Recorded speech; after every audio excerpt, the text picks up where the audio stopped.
है? अवश्य कोई मायावी आया है जो आश्रम पर आक्रमण कर वन देवी को लेने आया है। आप सब घबराइए मत, मैं तो यहाँ आपके गाने के बोल सुनकर आया हूँ। भागो, भागो! असुर है, भागो, मायावी आया है।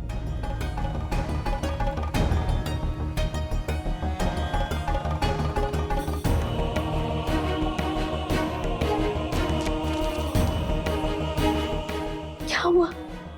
कौन है? मुझे देखने दो। नहीं, बाहर मत जाइए, वो अवश्य ही लवनासुर का सेनापति होगा।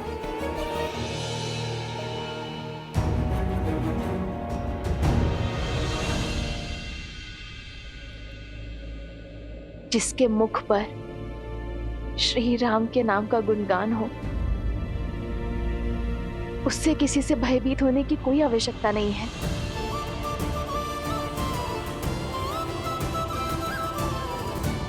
भाभी माँ, कौन है आप भद्र? आश्रम में शस्त्र के साथ प्रवेश करने का कारण? मुझे लगा कोई दुष्ट ने आप पर आक्रमण किया है ऋषिवर। ये शस्त्र आपकी सुरक्षा के लिए ऋषिवर। मैं अयोध्या के महाराज श्री राम का छोटा भाई शत्रुघ्न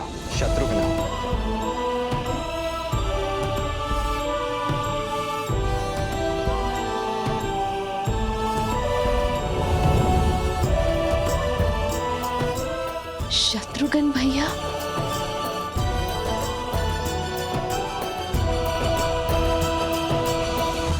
मैं यहाँ भगवान वाल्मीकि से आशीर्वाद लेने आया हूँ।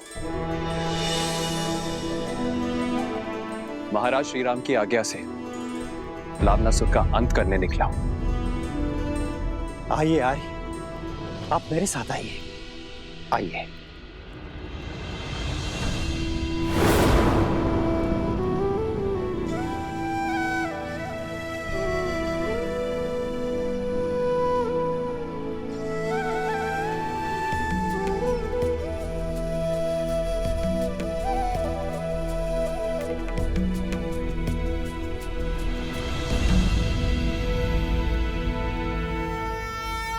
धन्यवाद जो आपने रघुकुल के लिए किया है, उसका संसार आपका सदा आभारी रहेगा। आशीर्वाद दीजिए मेरा लक्ष्य पूर्ण हो। शत्रुघ्न, तुम लवणासुर से लड़ोगे भी और उसका अंत भी करोगे।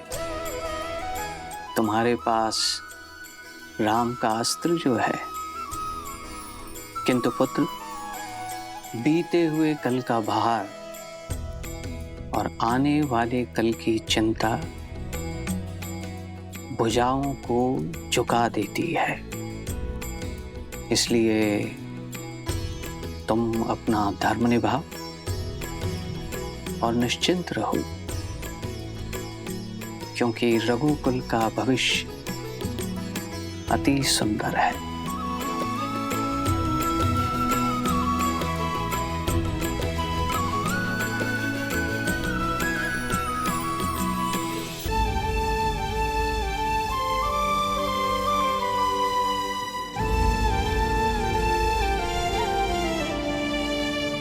ये कैसी विडंबना है। तुम्हारे चाचा श्री तुमसे मिलने आए हैं और मैं उनके समीप भी नहीं जा सकती।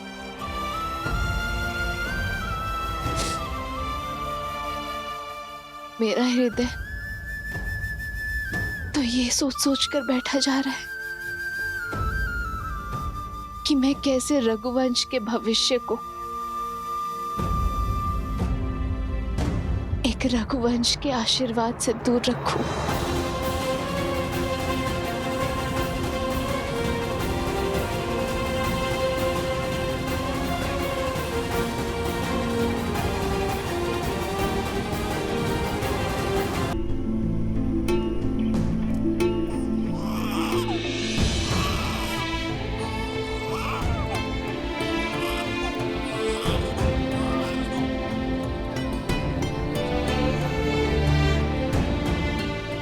उन्हें वन में इतनी दूर छोड़ाया हूँ जहाँ अयोध्या की लक्ष्मण।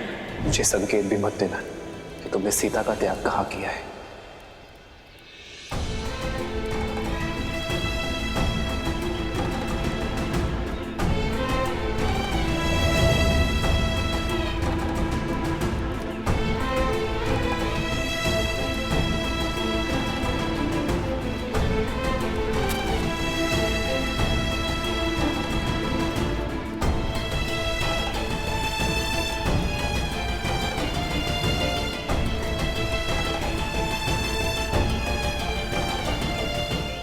आशीर्वाद दीजिए भाभी माँ कि आपका पुत्र भैया के सौंपे कार्य को पूर्ण कर सके।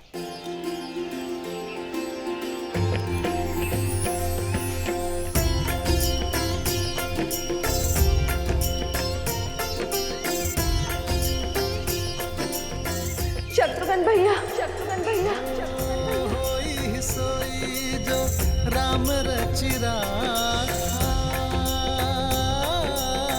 को करी तरक बढ़ावे साखा।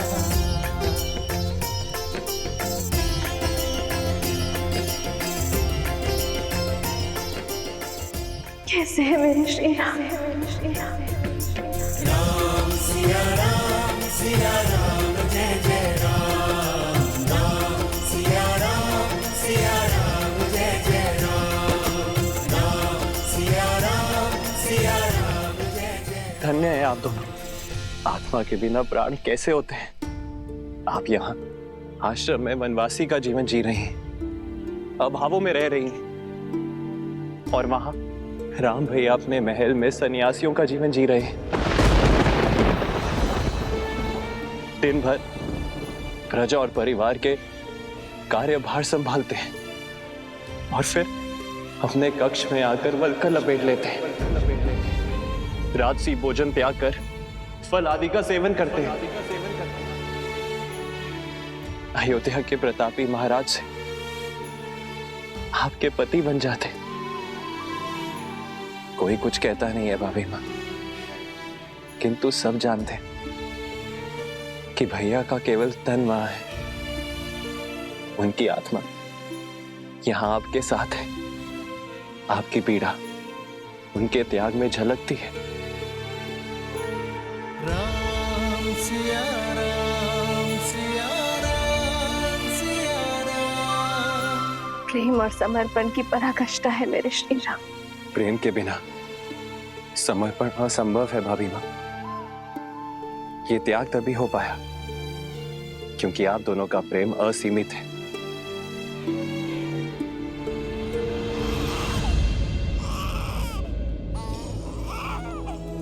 आपके भतीजे लव और कुश।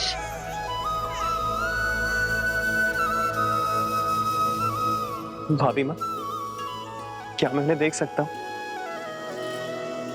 पुत्र पूरा सिया परिवारा,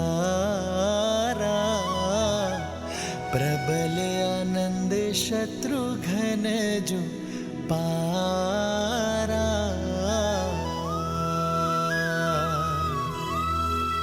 सूर्य प्रताप शिव दुई शिशु जाही, सकल जीव के ही देखे माही।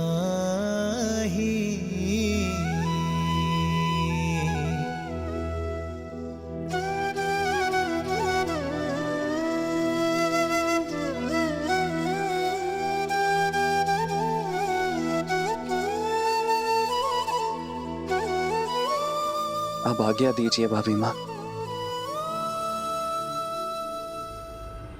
रुकिए भैया, सूर्यवंश के इन सूर्य का तेज अयोध्या तक नहीं पहुंचना चाहिए। आप किसी से कुछ नहीं कहेंगे भैया।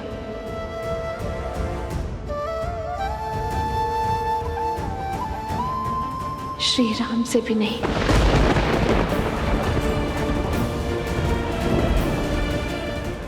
क्यों भाभी माँ?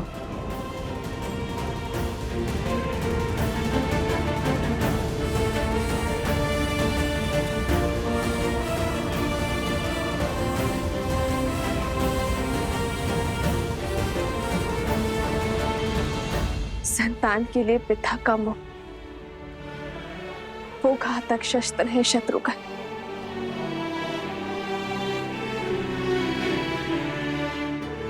जो बड़े से बड़े तपस्वी का भी तब भंग कर देता है। यदि मेरे श्री राम के मन में अपनी संतान के लिए प्रेम जागा तो कहीं उनका तप भंग ना हो जाए शत्रुघ्न। और मैं नहीं चाहूंगी कि मेरे श्री राम को कभी भी कर्तव्य पथ पर दृष्टि झुकानी पड़े।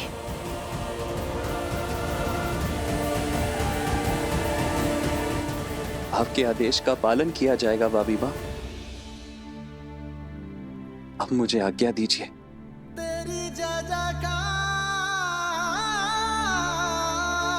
सिया राम की जय जयकार।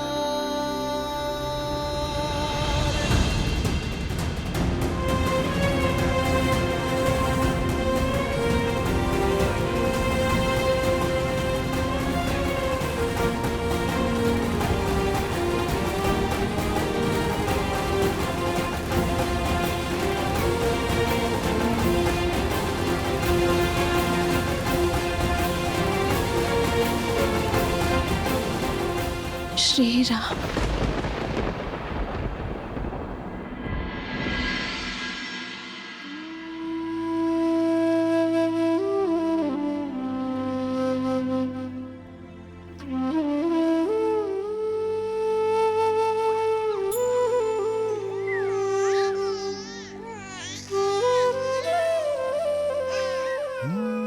मंगल भवन अमंगल हारी द्रवहु सुदस। राम भैया अपने महल में सन्यासियों का जीवन जी रहे हैं।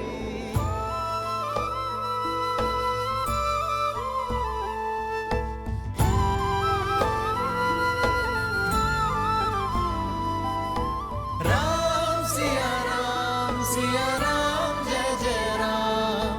राम सिया राम सीते, तुम्हारा मन शांत और आनंदित है, पर पीड़ा की झलक भी है। कदाचित तुम्हारे सुख का कारण हमारी संतान है, पर पीड़ा का कारण। सुख तो संतान माता को देते हैं, किंतु पीड़ा एक पत्नी को होती है। कभी कभी तो मन करता है कि सारे बंधन तोड़ अपनी संतान को आपके पास ले आओ, या फिर मृत्यु का स्वांग रचकर आपको ये अपने पास बुला लो।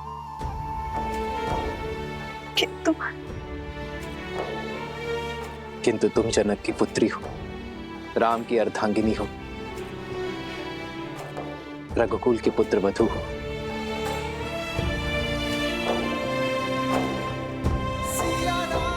सीते, एक पुरुष केवल एक परिवार का धरोहर संभालता है। एक स्त्री के कंधों पर दोनों परिवारों की पवित्रता का भार होता है। भार तो ये भी है आर्य कि मेरे पुत्रों को कभी पिता का छत्र छाया नहीं मिलेगा, और पति को पुत्र सुख। कहीं मैं इस भार तले न दब जाऊं आर्य।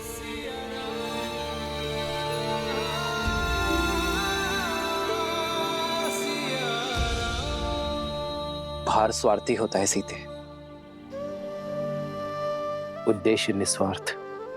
ये लड़ाई केवल हमारी संतानों के लिए नहीं है, समाज के लिए है, पाप के निवारण के लिए। पाप पुण्य की एक गाथा ने हमारे जीवन को क्या से क्या बना दिया। अरे क्या कभी पूर्ण रूप से राक्षसों का अंत हो सकता है? राक्षस होना परंपरा नहीं है सीते, प्रवृत्ति है। दुर्गुणों और लालसा से भरा हर मन राक्षस होता है। यदि ऐसा ना होता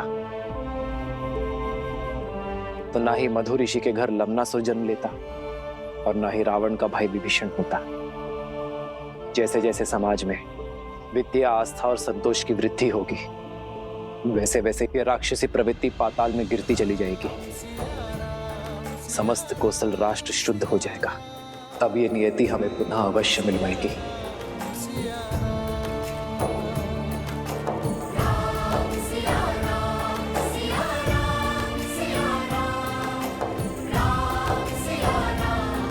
राम कथा में राम के जीवन का सार है। मुझे इस पथ पर चलना होगा।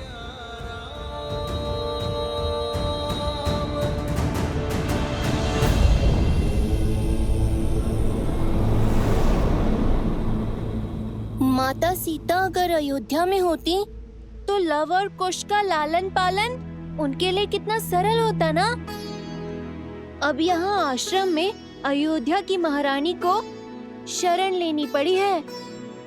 पुत्र गणेश, इस संसार में हर स्थिति का महत्व होता है। देवी सीता की इस स्थिति का महत्व है अपने पुत्रों को सुसंस्कार देना और लोक अपवाद से उनकी सुरक्षा करना।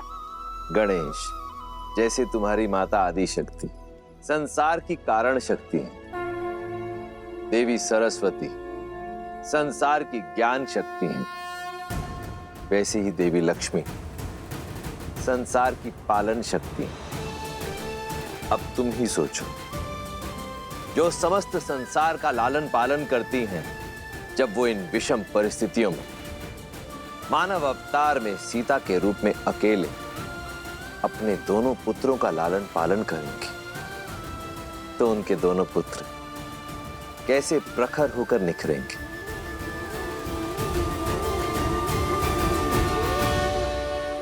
लव कुश जेहि पर कृपा करहि जनु जानी, कवि उर अजिर न जावहि वानी। देव शिशु जन विलाति सूरा, कल्पलोक अति दिव्य विधूरा। एक मुख सूरज एक मुख चंदा, लव कुश सुख आनंदा। एक एक आत यमज युगला, जानकी सुत रूप लव कुश बोला। जानकी सुत रूप लव कुश बोला।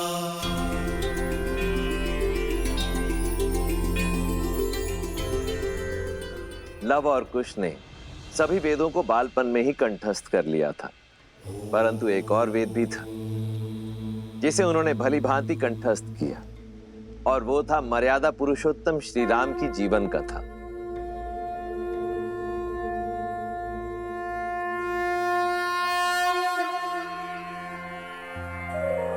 बैठो। ओम भूर्भुवः स्वः, अग्निर्षि पवमानः। पांचजन्यः पुरोहितः, तमिमहे महाज्ञं स्वाहा। इदं अग्नये पवमानाय, इदं नमः। शास्त्र विद्या के साथ साथ शस्त्र विद्या में भी निपुण होते चले गए। जो नदी के तट को मिलाते सेतु, जन्म मात पिता मिलन के हेतु। रामचंद्र सिया विरह घटाने, प्रकटे लव कुश रूप सुहाने। जो नदी के तट को मिलाते सेतु, जन्म मात पिता मिलन के हेतु। रामचंद्र सिया विरह घटाने, प्रकटे लव कुश रूप सुहाने। जहां एक और लव कुश अपनी माता सीता के सानिध्य में महाप्रतापी राजा राम के गुणों को ग्रहण कर रहे थे, वहीं दूसरी ओर मर्यादा पुरुषोत्तम श्री राम सीता की स्मृतियों के सहारे, परंतु अपने पुत्रों के अस्तित्व से अनभिज्ञ अयोध्या के राजा होने का दायित्व निभा रहे हैं। अपने त्याग और सामर्थ्य से राम राज्य स्थापित कर रहे हैं।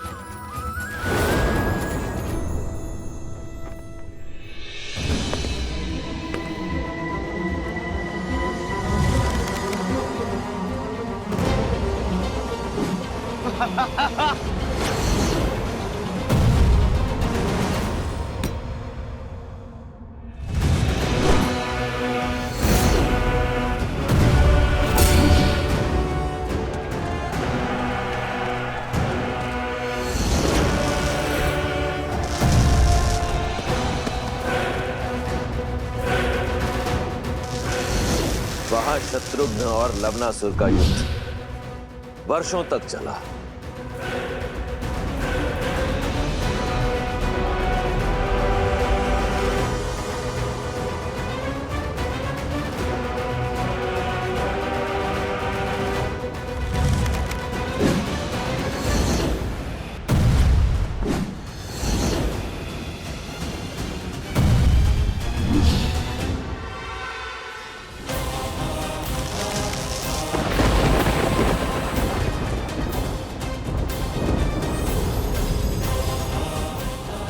ये अस्त्र मुझे ऋषि अगस्त्य ने दिया था और आज ये अस्त्र मैं तुम्हें सौंप रहा हूं शत्रुघ्न।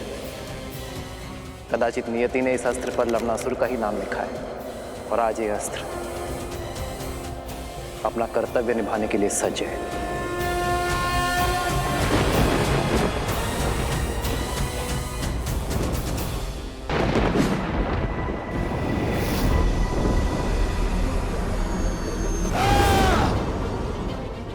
नारायण के अस्त्र और मेरे अस्त्र की भिड़ंत से इस संसार को सर्वनाश से बचाने के लिए मैंने अपना अस्त्र लौटा लिया।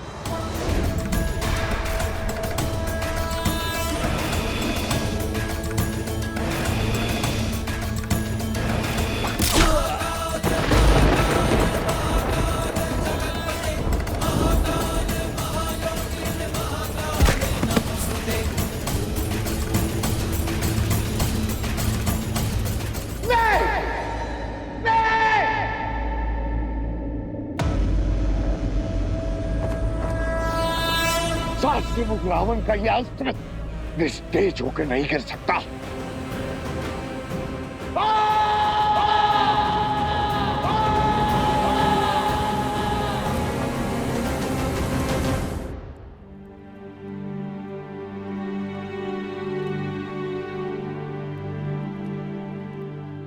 प्रेम समर्पण करुणा ज्ञान से है भरा दो प्यारा नाम।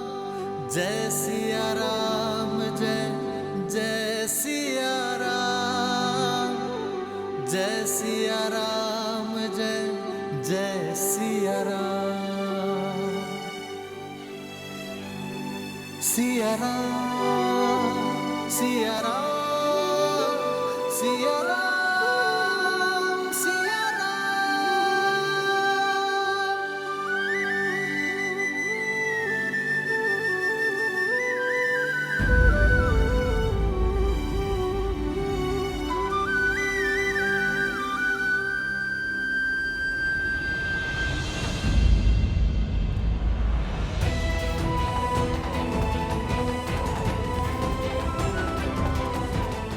आओ लक्ष्मण।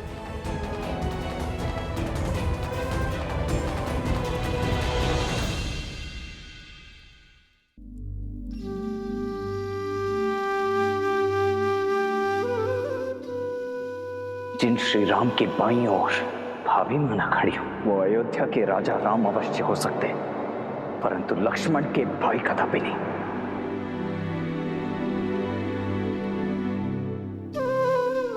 बोलो लक्ष्मण, यदि मन की बात मन में ही रह जाए तो पीड़ा अधिक होती है। अपनी पीड़ा को तो अपना क्रोध बनाकर आप पर उड़ेल दिया है मैंने। आपसे विद्रोह किया,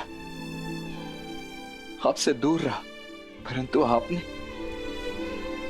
अभिमान से विरह और मेरे क्रोध की पीड़ा को सदैव सहन किया।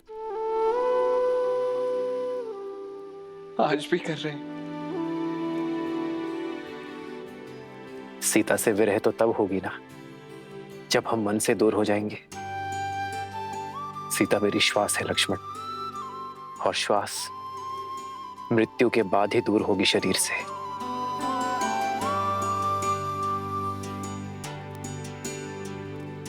और रही बात तुम्हारी, तुम्हारे क्रोध में भी मेरे लिए प्रेम था, अपनी भाभी मां के लिए प्रेम था, और प्रेम कभी अनुचित नहीं होता लक्ष्मण। मुझे क्षमा कर दीजिए। भैया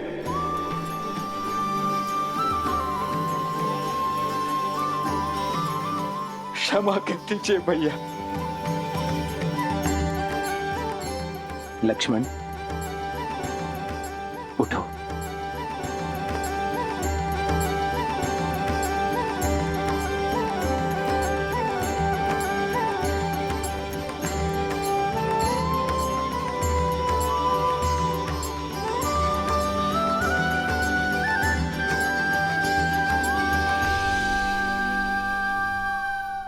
कर दीजिए भैया।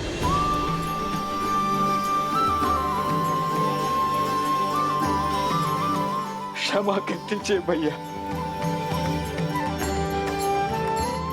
लक्ष्मण उठो।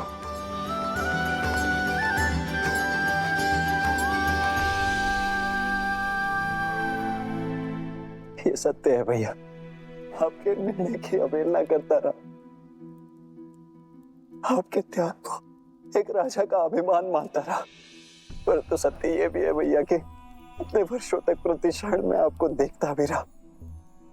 इतने वर्ष मंगल में एक प्रत्याशी की भांति रहकर अभिमान से दूर होकर भी आपने उन्हें स्वयं से दूर होने नहीं दिया भैया। आपका त्याग आपके प्रेम का साक्षी है भैया। राजा का कर्तव्य निभाने के लिए आपने स्वयं को इतना बड़ा दंड दे दिया। प्रजा के कल के सुख के लिए आपने अपने आज के सुख की आहुति दे दी भैया। मुझसे बहुत बड़ी भूल हो गई है भैया, बहुत बड़ी भूल हो गई है, मुझे क्षमा कर दीजिए। नहीं लक्ष्मण,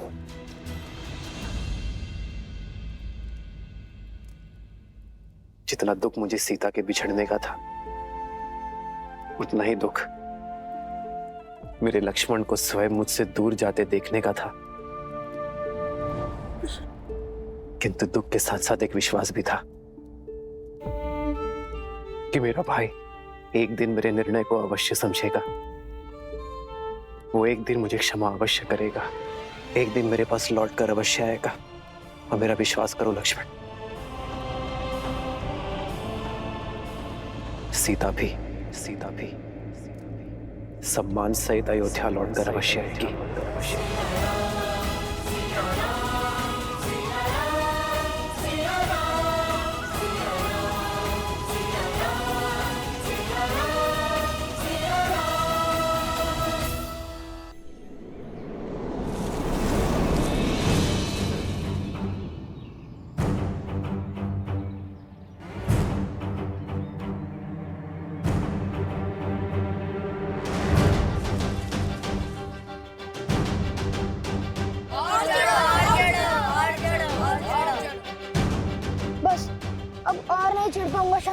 पिताश्री ने यज्ञ के लिए श्रीफल मंगवाए हैं। रिक्त हाथ लौट नहीं सकते, ऊपर चढ़ो अन्यथा दंड मिलेगा।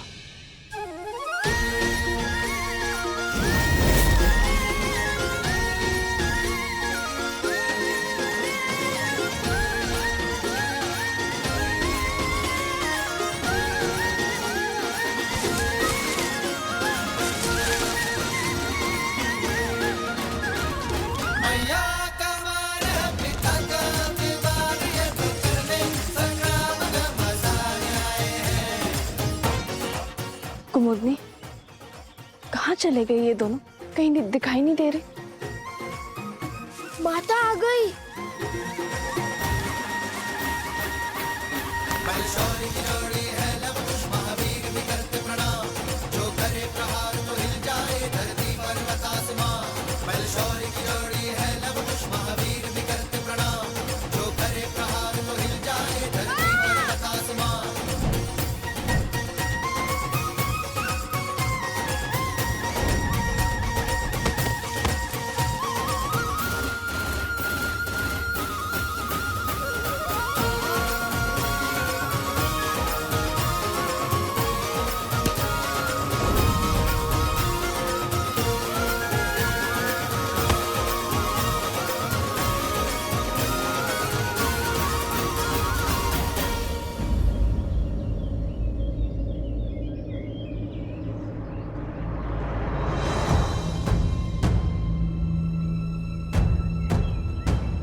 फिर से उद्दंडता कर रहे हो ना तुम लोग? नहीं मानोगे ना तुम दोनों? आज तो तुम्हें दंड देकर ही रहूंगी। कुश, नीचे आओ। नहीं, मैं नहीं आऊंगा। अब दंड दोगी। ऊपर रहकर क्या दंड से बच जाओगे? मैं भी देखती हूँ कि कैसे नहीं उतरते।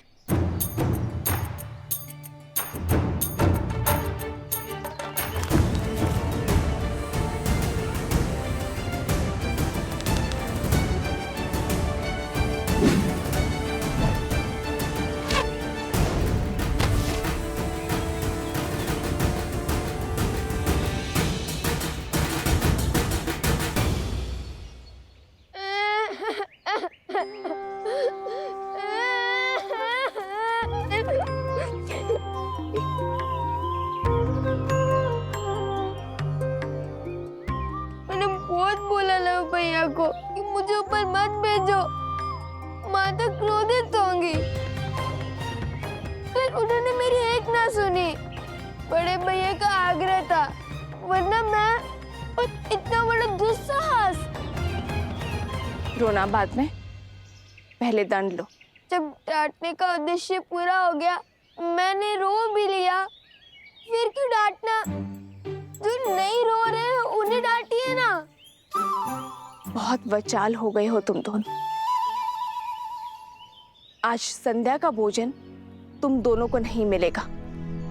जाओ, यज्ञ में भूखे बैठे रहो।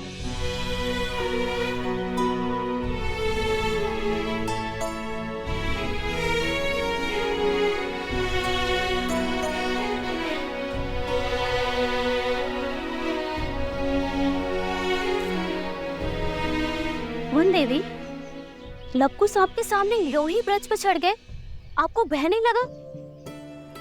यदि उन्हें कुछ हो जाता तो?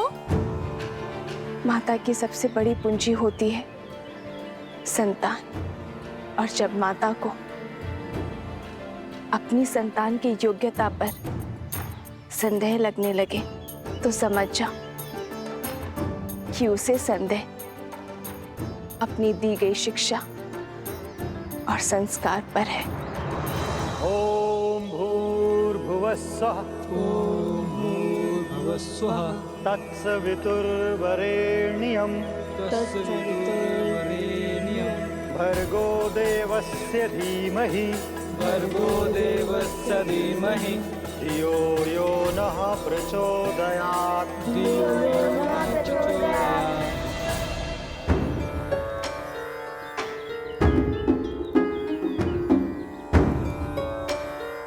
लव, कुश, तड़ासन में खड़े होकर वेद पाठ करो। यही दंड है तुम्हारा। जी गुरुदेव।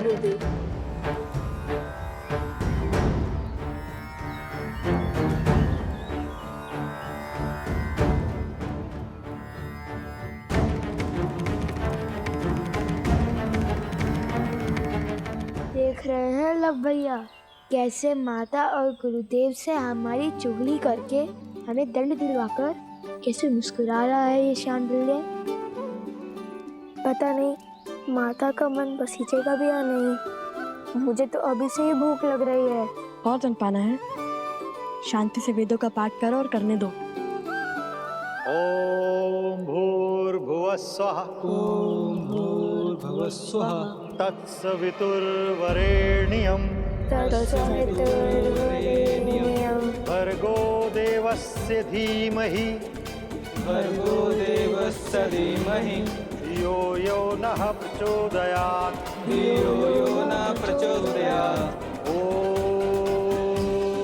ओम भूर्भुवस्सुः तत्सवितुर्वरेण्यं भर्गो देवस्य धीमहि धियो यो नः। अरे देखो तो, कितनी चींटियां चढ़ गई हैं तुम्हारे पैर पर। जाओ, पैर धो लो और अपनी माता से कहो औषधि लगा दे।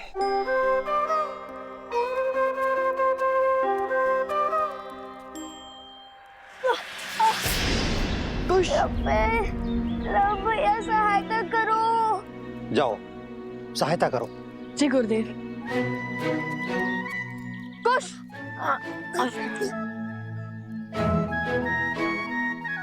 बहुत पीड़ा हो रही है गुरुवर, क्या भैया मुझे कुटिया तक छोड़ सकते हैं? जाओ।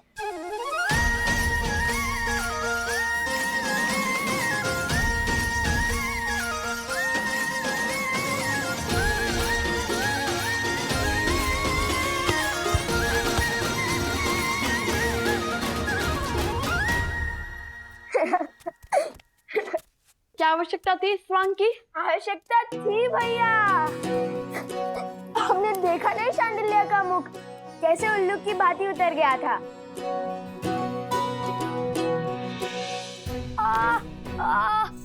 पैर। अरे अब क्या हुआ? बहुत पीड़ा हो रही है। क्या हुआ?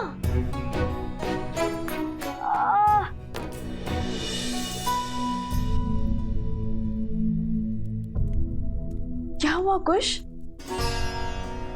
कैसे हुआ ये सब? तारासन में खड़े खड़े वेदों का पाठ कर रहे थे, तभी चींटियों ने काट लिया इसे। इतनी पीड़ा हो रही होगी ना, मैं औषधि बनाती हूँ जिससे तुम्हारा कष्ट छूमंतर हो जाएगा।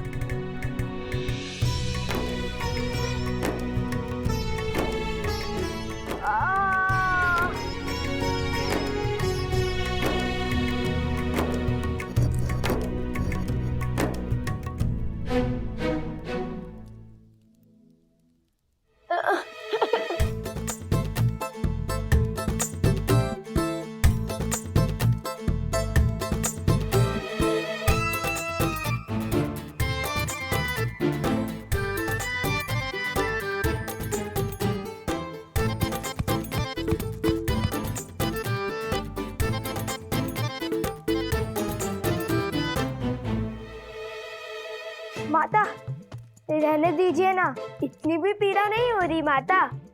तनिक सी चींटियों के काटने से वीरों को कहाँ कुछ होता है। औषधि रहने दीजिए माता, और भोजन खिला दीजिए, बहुत भूख लगी है। दंड में दया नहीं होती, और जब ऋषि हरित ने अपने पुत्र शांडिल्य को नारी लेने के लिए भेजा था तो तुम दोनों वृक्ष पर क्यों चढ़े? आज तुम दोनों को अन्न का एक दाना भी नहीं मिलेगा। मुझे लगा आप भूल गई होंगी। अब रोना शुरू मत करना। बताओ लव, तुम दोनों वृक्ष पर क्यों चढ़े?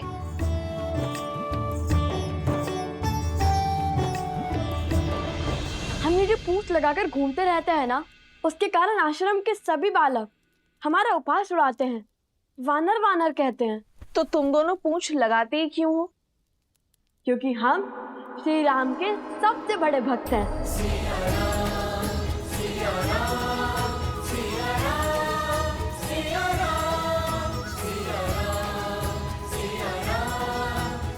हनुमान जी से भी बड़े भक्त हैं। इसलिए पूंछ तो लगानी ही पड़ती है ना। तो इसका शांडिल्य से लड़ाई का क्या संबंध है? और तुमने उसके कार्य में बाधा क्यों डाली? माता, भ्राता शांडिल्य बड़े धूर्त हैं, सदा हमें छेड़ते रहते हैं। उन्होंने हमें चुनौती दी थी कि यदि हम श्री राम के सबसे बड़े भक्त हैं तो उन्हें